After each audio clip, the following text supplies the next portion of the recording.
C'est nul. Je sais pourquoi vous me regardez et je sais déjà à quoi ressemblera ma vidéo.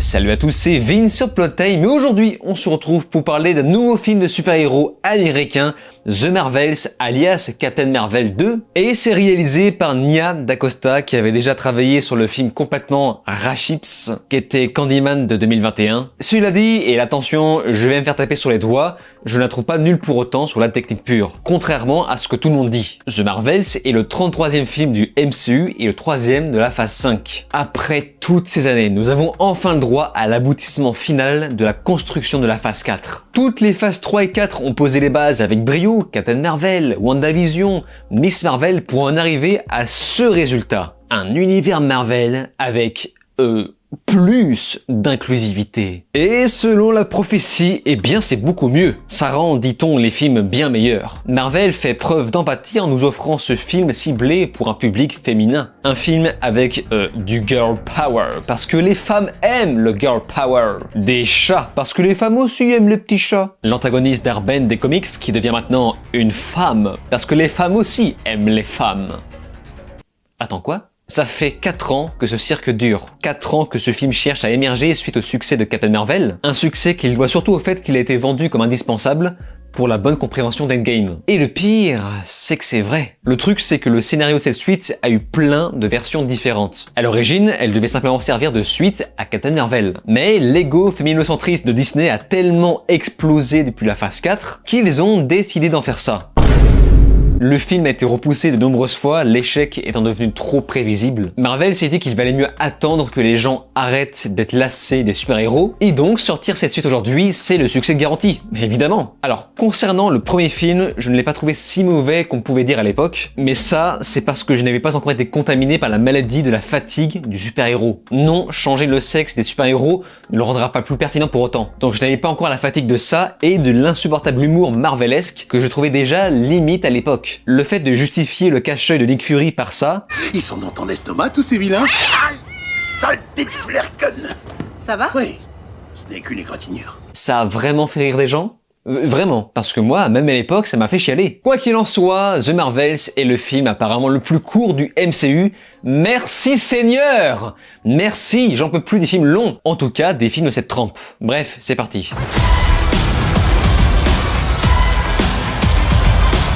Après sa victoire sur les Kree, Captain Marvel voit les conséquences de ses actes retomber sur ses épaules. Lors d'une mission spatiale, elle se dit et si je touchais cet étrange vortex extrêmement suspect en même temps qu'un autre personnage aussi débile que moi pour faire avancer l'intrigue. Et paf, ça fait du girl power. Elle a maintenant la capacité de switcher de position grâce à ses camarades Miss Marvel ou encore Captain Rambeau. Elles sont 3, elles ne s'entendent pas, mais elles vont devoir faire équipe pour sauver l'univers. En fait si. Elles s'entendent très rapidement, parce que c'est bien connu que les femmes s'entendent toutes très bien avec les autres femmes. Première séance de France le jour de sa sortie, pratiquement personne n'était présent dans ma salle, et ironiquement, les 90% de survivants n'étaient que composés d'hommes. Avec ça, je me suis donc fait une réflexion. Avec du recul, quel genre de femmes regardent ce type de film Pourquoi ça les intéresserait? C'est intéressant comme question. Vous voulez remplir vos cinémas de femmes? Eh bien c'est très simple. Remettez les vrais hommes, voilà. Remettez les vrais hommes dans les films Marvel. On le sait tous très bien que les femmes se déplacent pour les gros pecs de Captain America, pour les alcoolos dépressifs et virils comme Tony Stark. Les femmes veulent voir ça et non pas des espèces d'hommes soja chelous qui ne plaient qu'à une petite niche de petites filles. Et oui, ce faisant, pour des mesures de sécurité, je compte vous spoiler le film The Marvels, et attention, premier spoil, n'allez pas le voir. Un film qui me paraissait au premier abord plutôt inoffensif, voilà, vous savez le genre de film inoffensivement mauvais, mais finalement, si, c'est un petit peu offensif, hein. C'est qui se défend le petit gars, hein, car ce film est gênant. C'est le mot qui définit le mieux The Marvels. Et à savoir qu'il était parti pour être plus long à la base, mais pourquoi ? En quoi cette chose a besoin d'être plus long? The Marvels est donc exactement comme je l'imaginais. Les héroïnes n'ont que très peu de défauts, le storytelling est claqué au sol, le pouvoir du Sword Body ne sert que pour l'élément perturbateur, sans oublier l'indétrônable vide du milieu. Ça, c'est Marvels a de plus en plus de mal à s'en démêler. Et comme toujours, ça se veut amusant, avec pas mal de délires comme le chat. J'ai pas compris le délire du chat. C'était censé être drôle, ça? Pour vous décrire un peu, les chats sont utiles dans une scène pour régler un problème. Pour évacuer tout un équipage d'une station spatiale, eh bien, on compte utiliser les chats pour avaler l'équipage et ensuite les recracher sur Terre. Bon, déjà, niveau idée, c'est pas ouf, mais surtout, le truc que je comprends pas, c'est que pourquoi les chats n'avalent que tous ceux qui ne sont pas les héros? J'entends bien Captain Marvel, Monica Rambeau, Miss Marvel, Nick Fury. Pourquoi les chats avalent tout le monde, sauf eux? Ils parviennent à contrôler les chats ou comment ça se passe? C'est nul! C'est pas très bon, hein. C'est même très mauvais. Bon, j'avoue, il y a une scène qui m'a fait rigoler, c'est lorsque Kamala tombe du ciel et se fait switcher en Captain Marvel juste avant de s'éclater la gueule au sol. Et à ce moment-là, il y a Nick Fury qui fait « Ah non, c'est bon, ça bang, c'est Carol. » Voilà, ça c'est drôle. Et pour le reste, c'est la gênance. Encore une fois, j'insiste, la planète où les gens chantent, parce que oui, il y a une planète où les gens ont pour tradition de chanter, un petit peu comme une espèce de comédie musicale de Disney. Waouh! Ils ont tous des costumes et des maquillages de guignols, et c'est vraiment dans cette scène où j'ai failli sortir de la salle. Je me suis dit, j'ai pas tenir là, c'est pas possible. C'est la société matriarcale, comme ils le disent. Vous voyez, c'était très important de le préciser. La société de rêve des hommes parfaitement déconstruits. Oh, et ne vous en faites pas, hein. Les Skrulls aussi sont tout aussi ridicules. Notamment celui avec sa couronne sur la tête, ça fait un petit peu pitié. Franchement, la DA, c'est ni fait ni à refaire, faut tout recommencer là. Il y a plein de trucs bizarres dans ce film comme ça, genre par exemple, et je sais que c'est un détail, vous savez, à un moment, à la fin, t'as Monica Rambeau qui reçoit la fusion des pouvoirs de Miss Marvel et de Captain Marvel. Et je ne sais pas pourquoi, mais Monica Rambeau commence à lâcher un espèce d'orgasme, genre... Quoi? Mais qu'est-ce qui se passe dans ce film? Bon, plus sérieusement, pour aller un peu plus dans le fond, parce que ça c'est pas grave, hein, je veux dire, à la limite c'est rigolo. Le vrai problème c'est que, bon, déjà les acteurs jouent mal, mention spéciale à Zoe Ashton en méchante Darbin, qui, comment dire, est vraiment anti-charismatique. Tu veux tuer le charisme, tu prends cette actrice. Tu ne me feras pas croire qu'il y a eu de vrais essais de casting. Je veux dire, là, il serait peut-être temps d'arrêter de choisir des bourgeoises. Iman Vellani, autant je l'avais défendue dans la série Miss Marvel, autant là, pareil, je trouve qu'elle joue très mal, mais ce n'est pas de sa faute. Les dialogues sont tellement pourris, enfin comment tu veux la mettre en valeur? Mais en plus, durant tout le film, on dirait qu'elle pousse des espèces de gémissements bizarres, genre...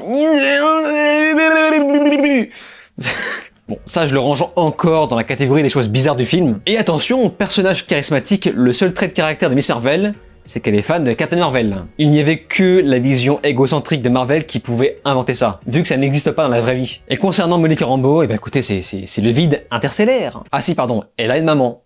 Voilà. La relation entre les trois héroïnes va à toute allure. On a une scène par exemple de corde à sauter, pour nous montrer qu'il y a une espèce de synergie qui circule entre elles. Mais en fait, c'est juste malaisant à regarder. Tu le vois bien que les actrices ne sont pas à l'aise. Tu vois bien qu'elles sont là en train de se dire, bon allez, pense à ton chèque. Vous pensez que les super-héros masculins ont besoin de faire ça? Non! L'autre vrai problème, c'est que les personnages n'évoluent pas. Ils restent qu'ils sont du début à la fin. Oui, vous l'avez compris, le film ne sert donc à rien. À part, évidemment, faire le lien avec les X-Men dans la scène post-générique. Bon!